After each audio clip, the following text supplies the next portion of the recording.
बहुत समय पहले अयोध्या नगरी में राजा दशरथ का राज था। अयोध्या बहुत सुंदर और समृद्ध नगरी थी। उसी अयोध्या में जन्म हुआ भगवान राम का। उनके साथ उनके 3 भाई भरत, लक्ष्मण और शत्रुघ्न भी थे। चारों भाई बचपन से ही बहुत प्रेम से रहते थे। राम बचपन से ही बहुत शांत, दयालु और समझदार थे। वे किसी को दुखी नहीं देख सकते थे। खेलते समय भी यदि कोई बच्चा गिर जाता तो राम तुरंत उसे उठाकर गले लगा लेते। माता कौशल्या अक्सर कहती, मेरा राम तो सबका सहारा है। राम को पशु पक्षियों से विशेष प्रेम था।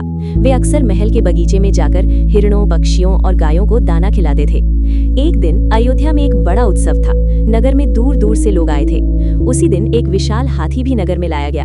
वो हाथी बहुत ताकतवर था, पर किसी कारण से वो परेशान और गुस्से में था। जब उसे राजमहल के पास लाया गया तो अचानक वो चौंक गया और जोर से टिंघाड़ने लगा। लोग डरकर इधर उधर भागने लगे। सैनिक भी उसे संभाल नहीं पा रहे थे। राजा दशरथ चिंतित हो गए। तभी छोटे से बालक राम ने ये दृश्य देखा। राम धीरे धीरे हाथी की ओर बढ़ने लगे। सभी लोग चिल्लाए, राम पास मत जाओ, वो गुस्से में है। लेकिन राम के चेहरे पर डर नहीं था। उनके चेहरे पर शांति और प्रेम झलक रहा था। उनके छोटे छोटे कदम हाथी के पास पहुंचे। राम ने हाथी की आंखों में देखा।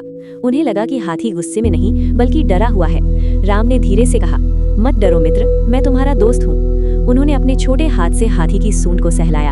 आश्चर्य की बात यह हुई कि जो हाथी अभी तक उग्र था वो अचानक शांत हो गया। हाथी ने अपनी सूंड झुका दी, मानो वो राम के प्रेम को समझ गया हो। पूरे नगर के लोग ये दृश्य देखकर हैरान रह गए। सैनिकों ने राहत की सांस ली।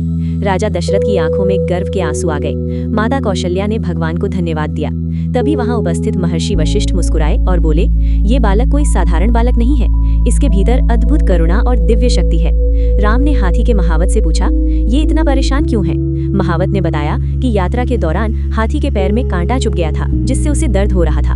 राम तुरंत बैठ गए और बोले, पहले इसका दर्द दूर करो। वैद्य को बुलाया गया। सावधानी से कांटा निकाला गया और औषधि लगाई गई। हाथी अब पूरी तरह शांत था। उस दिन से हाथी राम का मित्र बन गया। जब भी राम बगीचे में आते, हाथी अपनी सूंड उठाकर उन्हें प्रणाम करता। राम भी उसे फल खिलाते।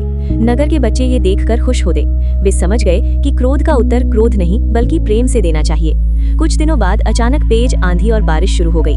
बगीचे में पेड़ गिरने लगे। एक छोटा हिरण पेड़ के नीचे फंस गया। राम तुरंत दौड़े। हाथी भी उनके पीछे पीछे आया। राम ने हाथी से कहा, मित्र, क्या तुम इस पेड़ को हटा सकते हो? हाथी ने अपनी ताकत से पेड़ को धीरे से हटाया और हिरण सुरक्षित बाहर निकल आया। सभी बच्चों ने खुशी से ताली बजाई। उस दिन राम ने अपने भाइयों से कहा, शक्ति का उपयोग हमेशा दूसरों की रक्षा के लिए करना चाहिए। लक्ष्मण बोले, भैया, आपने हमें सिखाया कि सच्ची वीरता दया में है। हाथी भी मानो इस बात को समझ गया। समय बीतता गया। बालक राम बड़े होते गए, पर उनका दयालु स्वभाव कभी नहीं बदला। अयोध्या के लोग अक्सर उस दिन को याद करते जब एक छोटे बालक ने अपने प्रेम से एक क्रोधित हाथी को शांत कर दिया था। वो हाथी और राम की मित्रता पूरे नगर के लिए प्रेरणा बन गई। प्रेम और दया से हर समस्या का समाधान हो सकता है। सच्ची शक्ति दूसरों की रक्षा में है। पशु भी प्रेम और करुणा समझते हैं। ये कहानी हमें सिखाती है कि यदि हमारे हृदय में सच्चा प्रेम हो तो दुनिया की सबसे बड़ी ताकत भी हमारे सामने झुक सकती है। अगर हमारा चैनल आपको पसंद आए तो चैनल को लाइक एंड सब्सक्राइब करें और कमेंट में जय श्री राम लिखें।